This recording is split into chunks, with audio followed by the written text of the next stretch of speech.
All right. Hi, everyone. Good evening. Good evening, everybody, and welcome to today's Queen of Sales live session. We're truly excited to have you all on this call this evening. My name is Gift Annabelle, Executive Assistant to the Director of Sales and Marketing at Echo Hotels. And it is truly my pleasure to be your host for today's live session. For those of you who are just joining us for the first time, wondering what this Queen of Sales movement is all about, I'll quickly give you a brief. So, Queen of Sales is a global community that's dedicated to elevating women in sales. So, from entry level professionals to top tier executives, at Queen of Sales, we believe in rising by lifting others. So, whether you're just starting out your career in sales or you're leading like a strategist C-suite, you rightfully belong here because in here you'll find mentorship, you'll find networking opportunities. A sisterhood that's got your back in the sales world, right? So Queen of Sales is growing. We're present in about 10 countries. We're in the USA, we're in France, South Africa, we're in India, we're in Ghana, Kenya, and of course Nigeria. And we're hoping to, grow beyond this. So this year we'll be rolling out some programs, transformational programs. So from local meetups to international conferences to our Girl Child initiatives.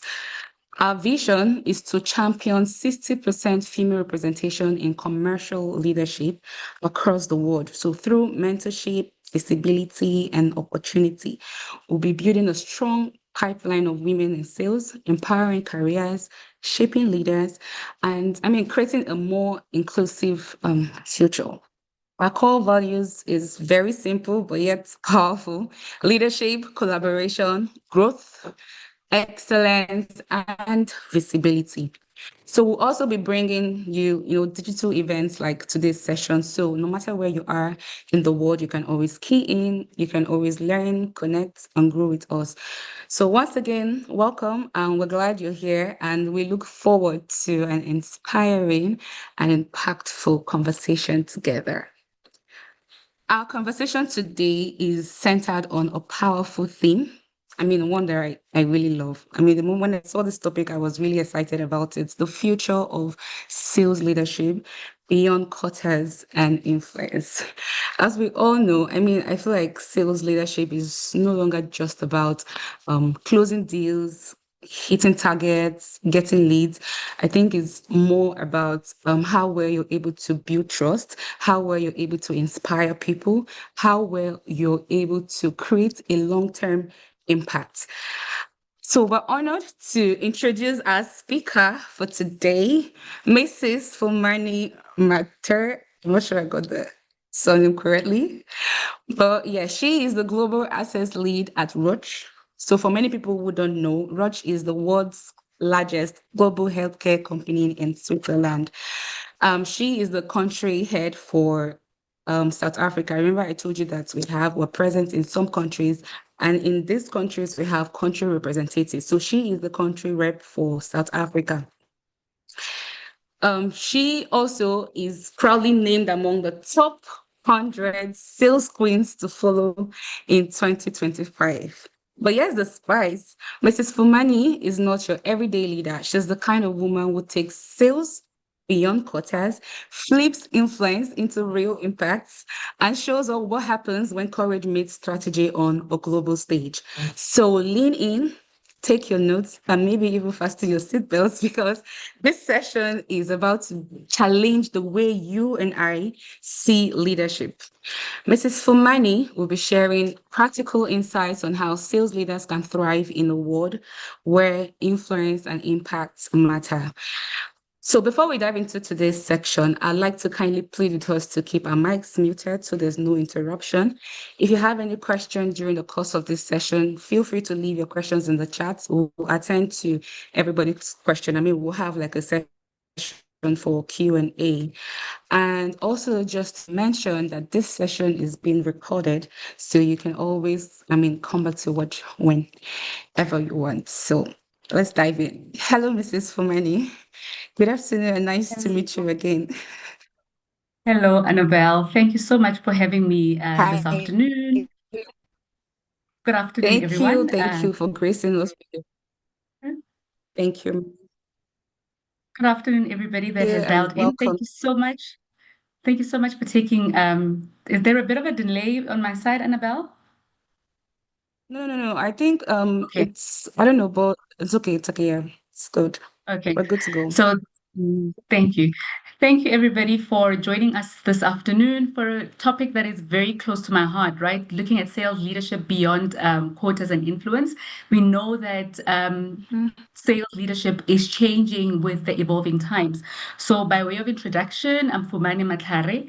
I am the Global Access Program Lead for Roche Diagnostics. I've been with the company for just over 7 years, and I have really grown within the organization. Throughout different ranks, with experience ranging from sales, marketing, and now within the access space. So I'm really excited to be chatting to you this afternoon. Like Annabelle has said, please mute your mics. And if there's any questions, please feel free to populate the questions on the chat. And we look forward to a very engaging session. And please note, disclaimer, these are not the thoughts of Roche. This is Fumani speaking, right? So I'm not speaking on behalf of my organization, but I'm speaking on behalf of Fumani Mhm. Matlari, okay? So over to you again, Annabelle. Thank you. Thank you for that warm introduction. That was such a powerful one. Thank you very much. So just so we don't keep people waiting, I want to dive right into the reason why we're having this session today. So I want to start with vision and redefinition. So when you hear sales leadership beyond quotas and influence, what does it personally mean to you? So from your own perspective, what do you think about the sales leadership beyond quotas and influence? So for me, sales beyond quotas and influence means leading with purpose rather than leading with pressure. It's really about shifting from managing numbers to shaping impact. You want to create value for your customers. You want to empower your teams. You want to build trust between you as the leader, your team, and your customers. And true leadership is not always measured by what we sell, right? It is about the difference that we make in people's lives and the communities or the markets that we serve. I'm in the healthcare space. So for me, true leadership is about the impact that I have on that patient that needs access to healthcare. And hence, my role as in a global access program. A lot of people might wonder, what is global access program? This is a program that was founded over 10 years ago by my organization, the organization that I work for, and this was to create access to testing for HIV and AIDS. And then now we have actually even moved just from access to HIV testing and have broadened the scope to other infectious diseases like HPV, TB, and hepatitis. So that is why I'm saying, as a leader, you need to make a huge difference in people's lives and the markets that we serve.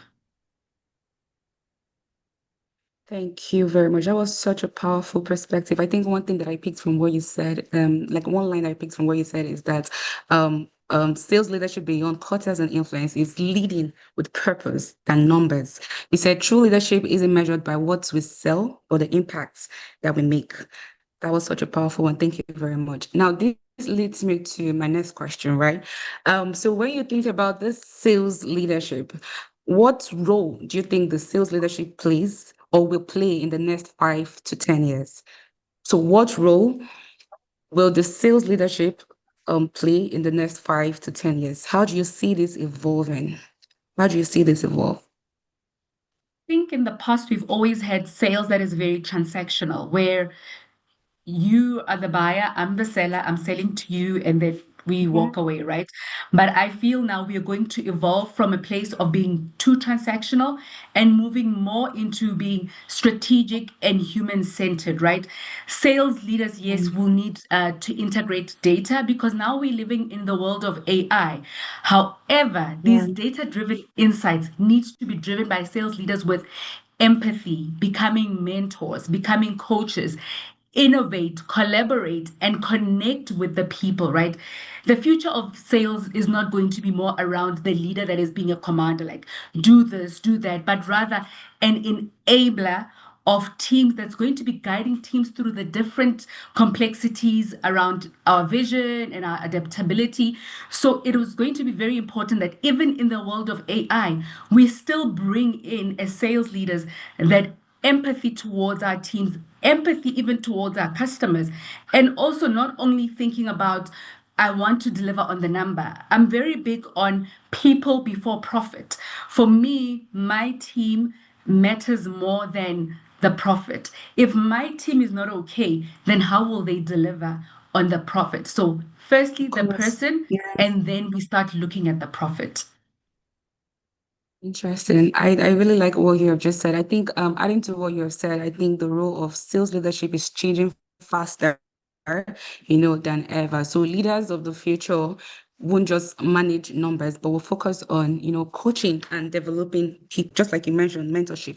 And there's something I always say, right, that if you're looking to grow in any career, I mean any field, it's always like very important, to have a mentor because without even realizing subconsciously, you tend to act, speak, dress, or behave like them. Do you understand? So I think the role of a sales leadership, it's like very important to have that skill, that mentorship skill. And also leaders who mentor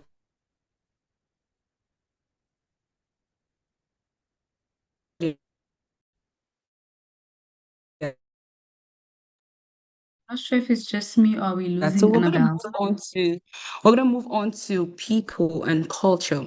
Now, when you hear the word empathy, I think empathy is something that is very key in the sales world, right? When you hear empathy and hear emotional intelligence, what role does this tool play in the future of sales leadership? So when you hear empathy and emotional intelligence, what role do they play in the future of sales leadership?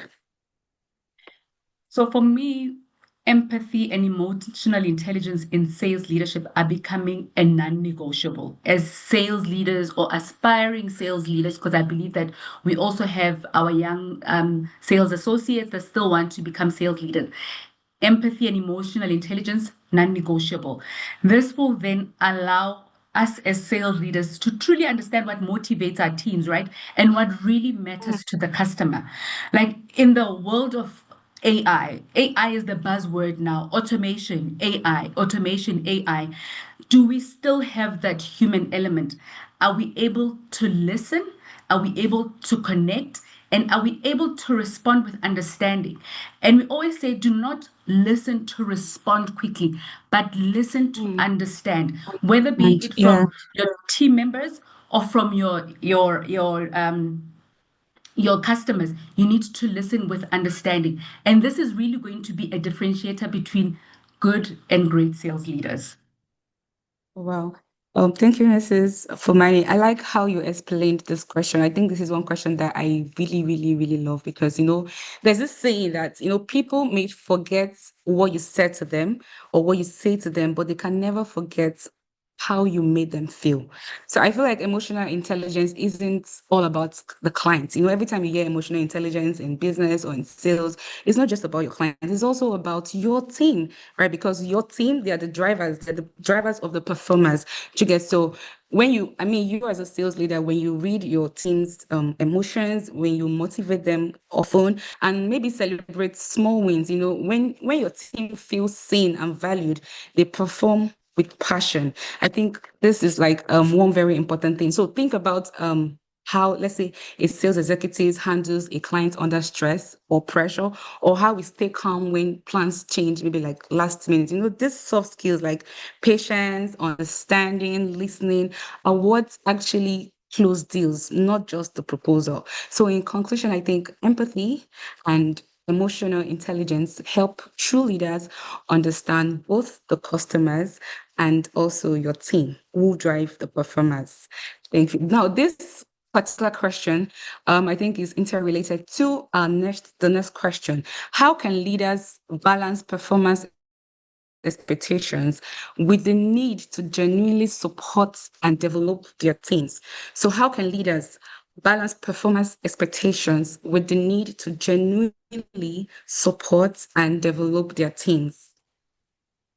So when I think of this one, I'm saying the two cannot exist separately. So we need as leaders to start creating a culture where performance and people thrive together. This means you Mhm. set clear expectation, but you don't just set the expectation and walk away as a leader and say they will deliver. You come back and you provide consistent recognition, consistent coaching, and consistent feedback. I don't want to be sitting here as an individual thinking that, oh, I'm doing well, but I'm not being recognized, or my recognition is being taken by somebody else. As a sales leader, it is up to you to recognize the team because that is what keeps the team, motivated. Moving. And then Yeah. also, you Mhm. consistently coach your team because sometimes you don't know what people don't know until you reach out to them. I used to, when I was the head of sales for the SADC region, still within the same organization, I would have check ins with my team. And this is how my check in would start it would be, how are you? And then the first answer is, no, I've got sales missing in this country. I need to do this for this country. I need to do that for this country. And then I would pause and let the person go on. And then I would go back and say, how are you? I need to know Mhm. about you, the individual. How are you feeling? How was your weekend? How's your daughter? How is your son? And people were like, would be taken aback by that. And I'd be like, if I don't know how you're doing, I do not know what led to you not performing today or what is leading to you excelling today. So if I know what is going on with you and how are you feeling, then I'm able to analyze that, okay, today it's not going the way that it should because this individual is having a bit of a rough week. It could be personal, it could be work related. And that is why for me, it was important for my team to know. I always wanted to know how are they doing. And I was also very open with them to say, this week I'm having a rough week. This is the situation. And my team knew, okay, she's having a bad week. So that's why I'm saying performance and people will always thrive together. We need to be able to connect to our people to an extent that we have built that level of rapport that our teams can trust us enough to tell us what is actually happening beyond the scope of work. Thank you. Thank you so much for that. I think that's like a very powerful, it's a very strong point. And also to add to what you have said, I think performance will always matter, right? But people are the real performance drivers, right? You're thinking about performance. It's not just about the performance, it is also about the people who drive this performance. So as a leader, so instead of always pushing targets and every time KPIs, focusing on all of that, I think maybe like you said, when you start your day by maybe getting to know how your staff feel and also maybe making them feel valued, they naturally would transfer that energy to the clients, to the customer. So when thinking about performance, I think you have to also think about the people who drive this performance. Thank you for that, Mrs. Fumani. So now, in your view, right, what makes a sales culture truly sustainable beyond numbers? We're thinking about the sales culture. So what makes a sales culture truly sustainable beyond numbers? Sales culture that definitely celebrates growth, that celebrates learning, that celebrates integrity, as much as it celebrates the results. So, by growth, what level of pipeline are you creating for the team, the people that are working with you? Are you that sales leader that is saying, I'm the leader and I do not have a possible successor? Or are you that leader that says, I want my people to know more than I do so that they have an opportunity to grow and surpass me one day? If you have that learning culture within the organization and within your immediate teams, that helps to make that sales culture more sustainable beyond the numbers. And this is also built a lot on collaboration, accountability, and shared purpose. I always say when I wake up in the morning, I know what is my personal why. Why am I waking up? Why do I love doing what I do? Because it speaks to my personal why. Each of us have got a different why, and what you do needs to be driven by that particular why.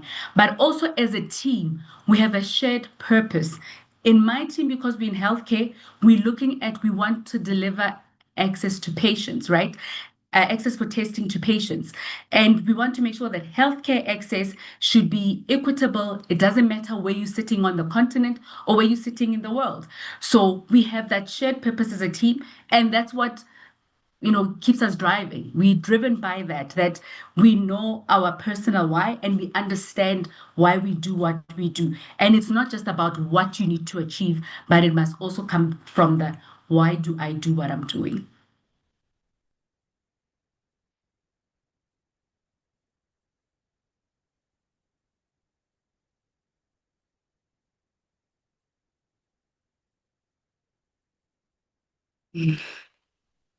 Can you hear me, Mrs. Fumani? And you know, I yes, I don't know. can I hear think you. we're having like an yeah. So I say I completely agree with what you have said. I think when we talk about building a truly sustainable sales culture, it's really about creating an environment, where people feel driven by purpose and not just by pressure, right? So remember that numbers are the results. Culture is the reason that those results last.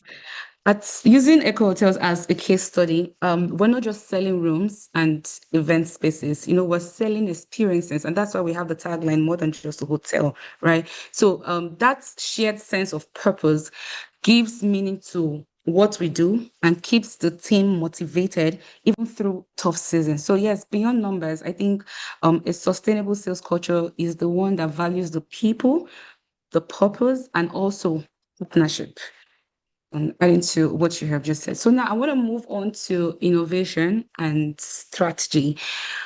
How should sales leaders adapt to shifts in behavior, especially with AI and digital transformation changing the landscape? So, how should sales leaders adapt to shifts in buyer behavior, especially with AI and digital transformation changing the landscape?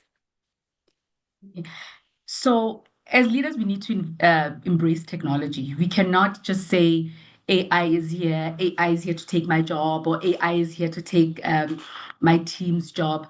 Yes, the digital tools are there. They offer the very necessary insight that we need, right? But we need to use them with more intelligence. We need to understand what the customer is going through. These are the insights that we can use, but we still need to apply human touch to it. And also, we must balance that with authenticity. One thing that I always say is that I show up as my authentic self every day. So even if I will use AI to try and figure something out, I will still apply Fumani Matari to it, right? I will still apply the authenticity that comes with me because my customer wants to deal with an individual, but not with something that is AI generated. So when I approach my customers, Mhm. I need to be able to, yes, be grateful for the fact that I managed to gather those necessary insights via the different digital tools, but then use the data to personalize my engagement with my customer.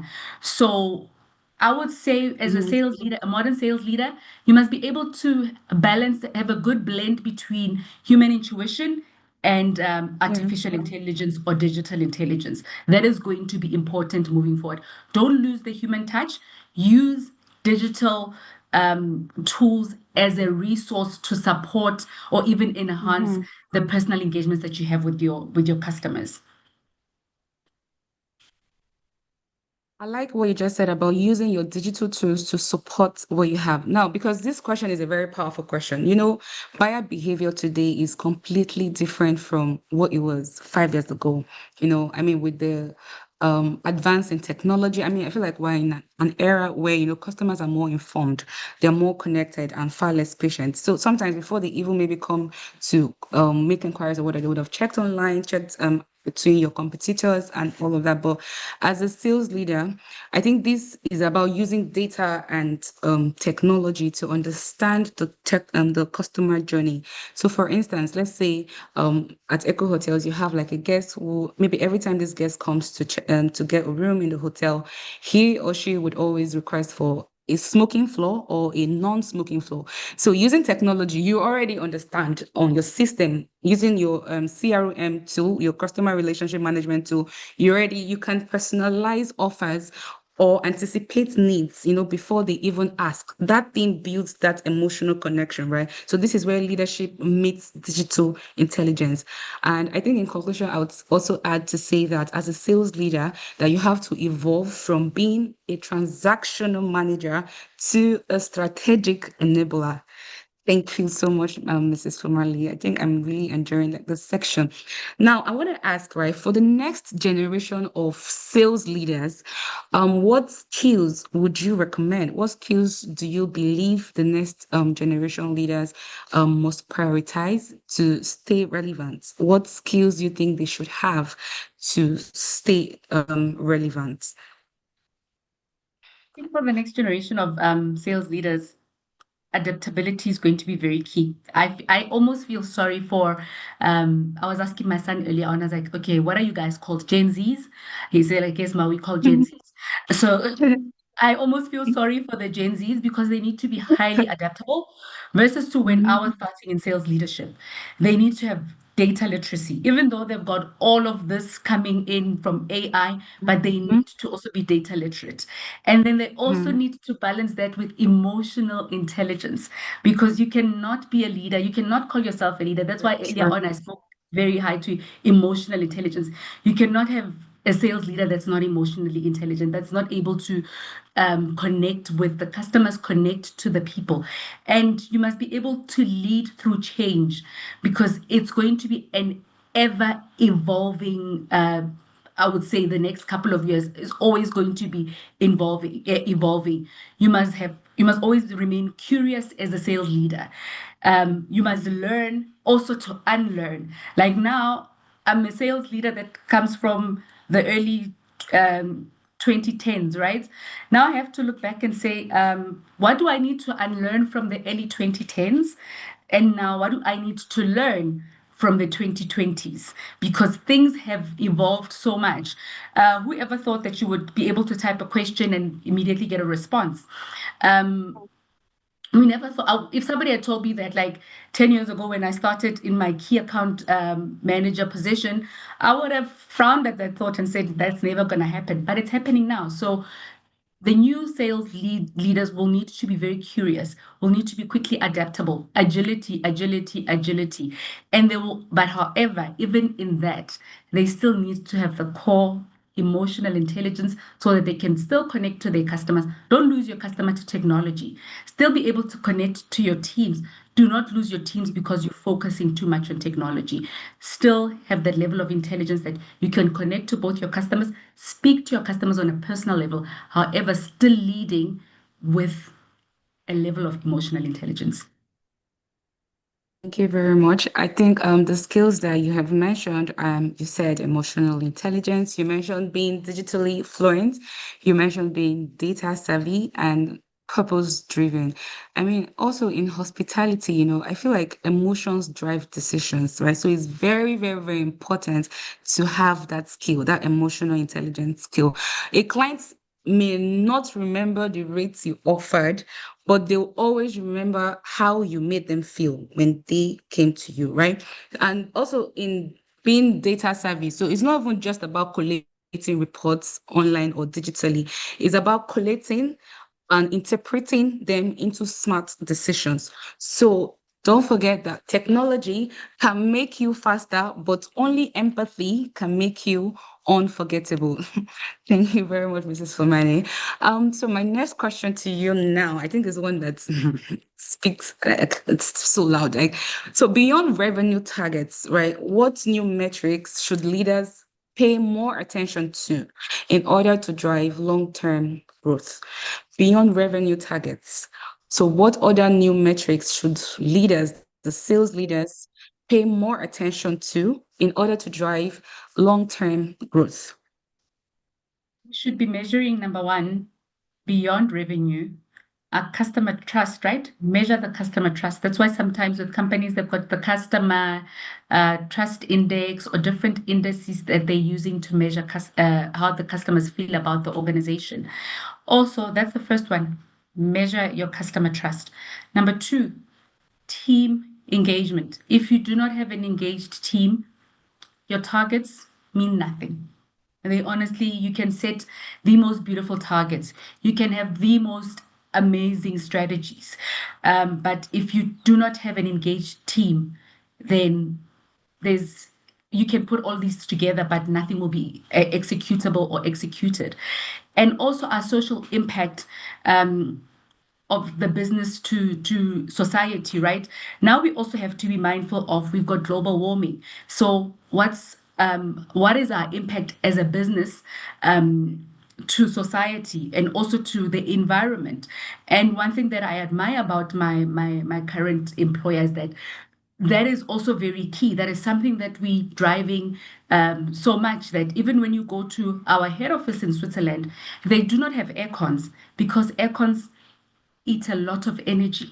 And they've built buildings that will stay cool even without air cons. So it means we are being responsible to society, we're being responsible to the environment as well. So these indicators will show that how deeply we are embedding our values into our relationships and with our communities, right? And once you have these foundations and you've set them strong, your customer trust, your team engagement, and your social impact, then once these foundations are strong, then your revenue will follow.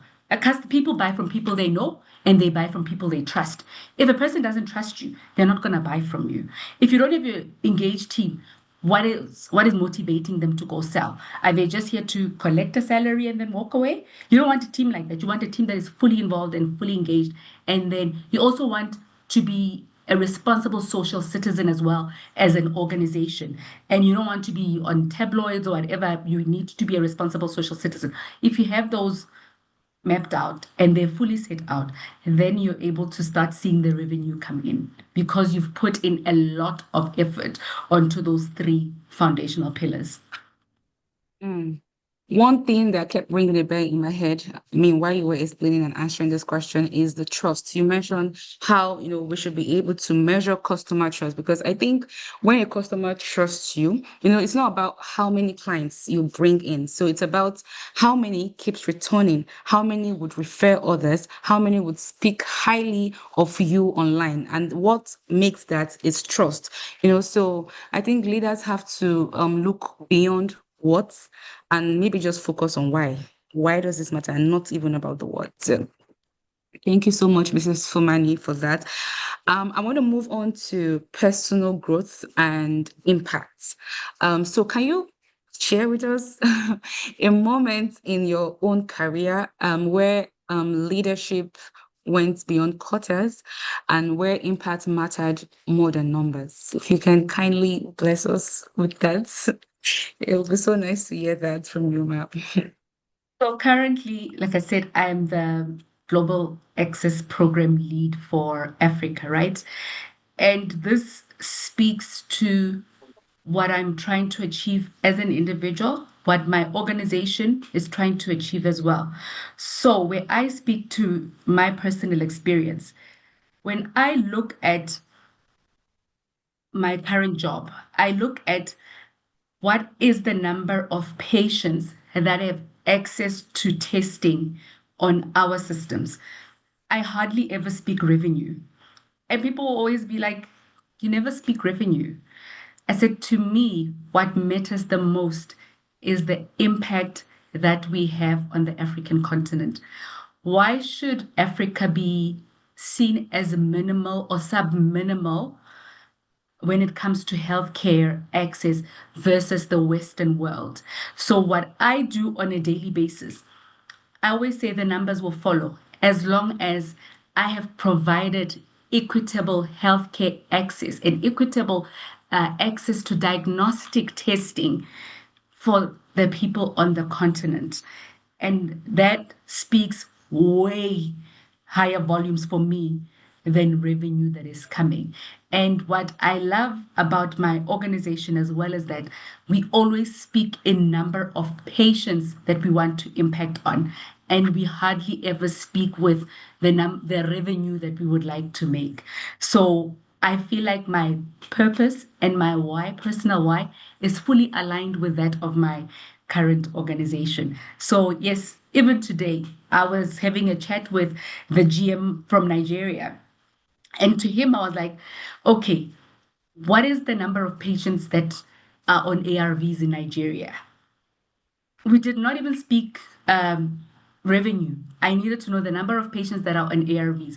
What's the percentage of patients that are virally suppressed in Nigeria? And we got to that.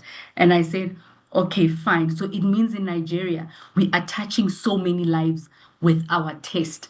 And that makes me proud. That makes me sleep very well at night. And when I think across the entire continent, be it in South Africa, Kenya, Cote d'Ivoire, Nigeria, Ghana, it doesn't matter where we are on the continent. I sleep well knowing that there is a patient that is going through our system and that we are providing healthcare access to. I'm not thinking about the revenue. Revenue comes, but what speaks louder is the number of lives that you've managed to touch as an individual and as a sales leader. Thank you very much, Mrs. Fumani. Thank you so much. For your questions, please, if you have any questions, kindly leave them in the chat. We're almost done with this session, and we'll have, like I said, like I mentioned earlier, we'll have a session for Q&A, and Mrs. Fumani will be so happy to attend to all your questions. So please keep your questions in the chat box. Thank you, Mrs. Fumani. So I also would want to ask you if you could give one piece of advice to aspiring sales leaders about preparing for the future, what would it be if you were to give them just one piece of advice? So for people who are aspiring to be sales leaders in the future, what would that advice be? I would say to them, lead with empathy, remain curious. You Mm-hmm. need to be adaptability. Listen, connect deeply with your teams. Don't just listen to respond, like I said earlier on. Listen to understand and to connect. And as an aspiring sales leader, focus on building people, not just pipelines. If you do not Mm-hmm. build your team, then some people, we're driven by different things, right? Certain people are driven by money. I just want a big salary. I'm happy with my big salary. Some people are driven by what are my growth prospects. And if you're not able to speak to the different needs of your team, identify and speak to those different needs, you're not going to have a strong team that wants to grow with you. And also, because with your team growing, your impact will definitely multiply. So I'm not scared. I remember when I hired one gentleman in my team, he had an MBA and was aspiring to do a DBA, right? And he knew more than I did. And then I also hired another lady who knew more than I did. And people were like, aren't you scared that they're going to take your position? I said, I am not scared of anybody taking my position.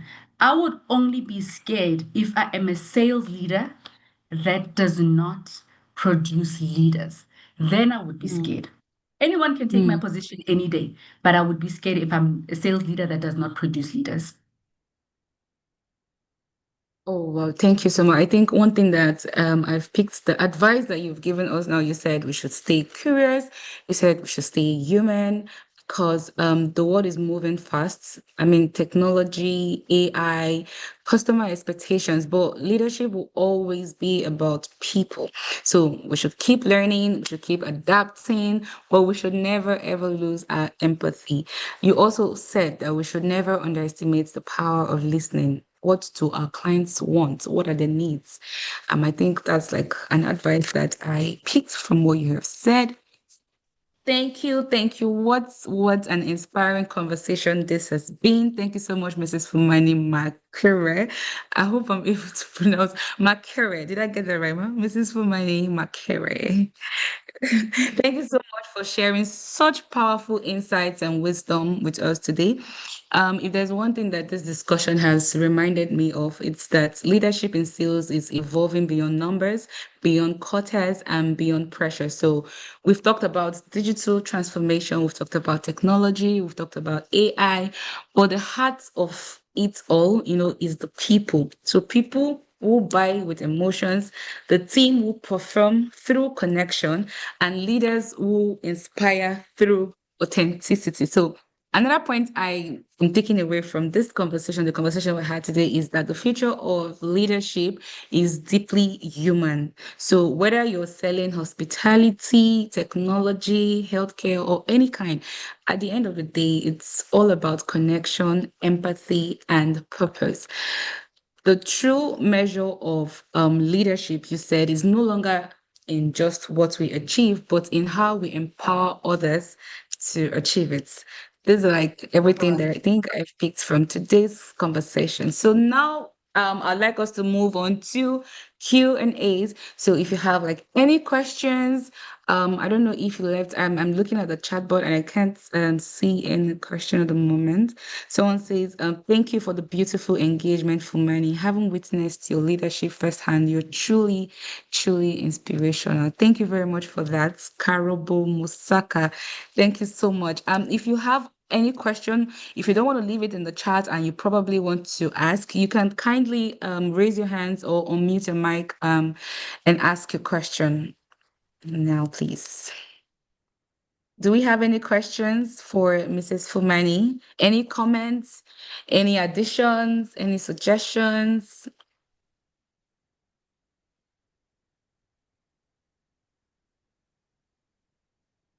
Promise I won't bite. So please feel free to ask any question. And thank you to Karabo and thank you to Chair as well. Really appreciate the two comments. Yeah. So I'm looking at the chat board and I can't seem to see any questions. Do we have any questions?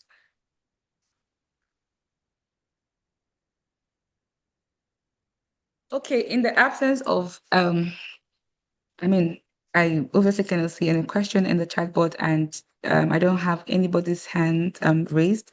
So I want to believe that okay, someone has just asked a question.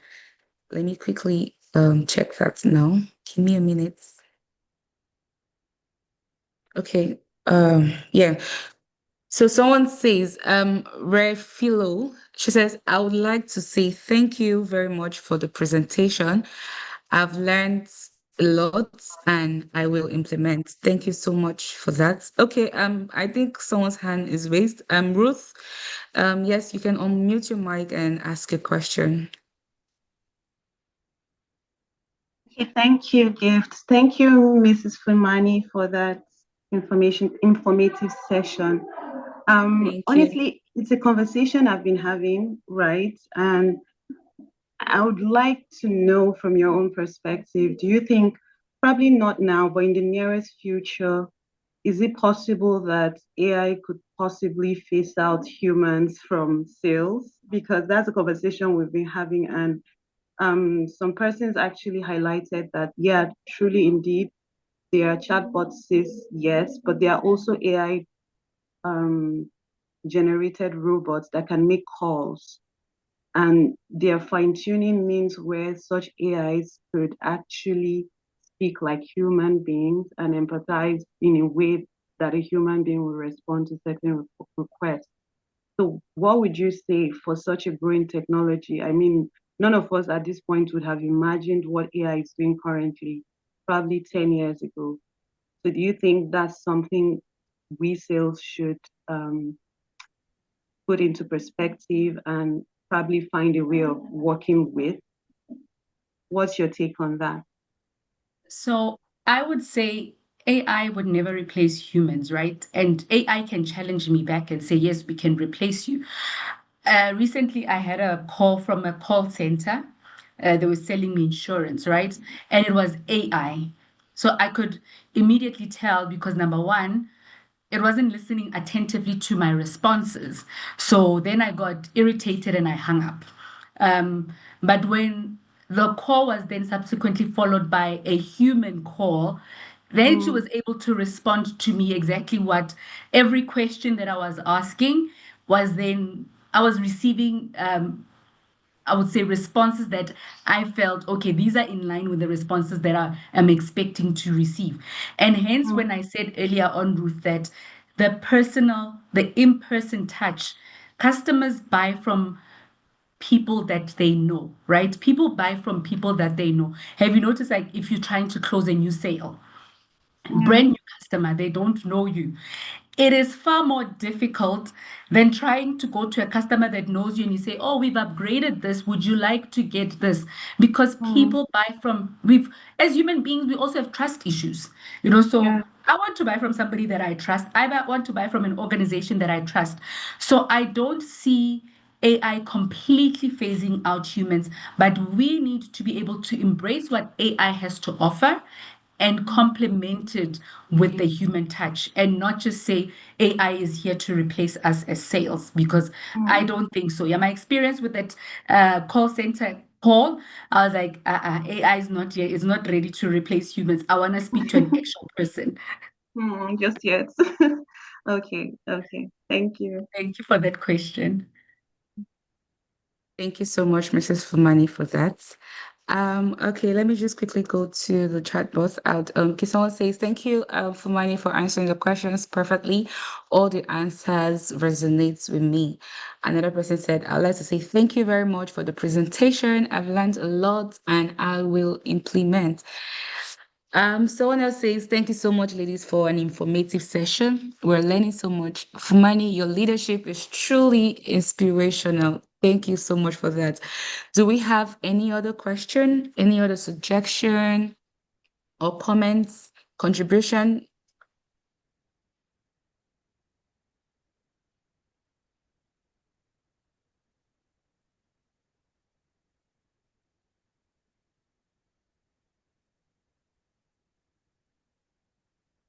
Before we end today's session, I'd like to ask again if you have any question or suggestion. So in the absence of that, I'd like to say thank you. Thank you, Mrs. Fumani Makere, for this wonderful session. I learned a whole lot. I mean, I picked a whole lot from today's section. For everyone who joined today, thank you for joining today's dialogue. It was such an impactful one. Once again, thanks to Queen of Sales Network for creating this platform that continues to spotlight excellence and transformation in leadership. I'm Gift Annabelle, and it's been my pleasure hosting this session today. Thank you very much, everyone. Thank you. Thank you, Mrs. Fomani, and see you some other time. Thank you. All right. Have a great day, everyone. Goodbye. Bye.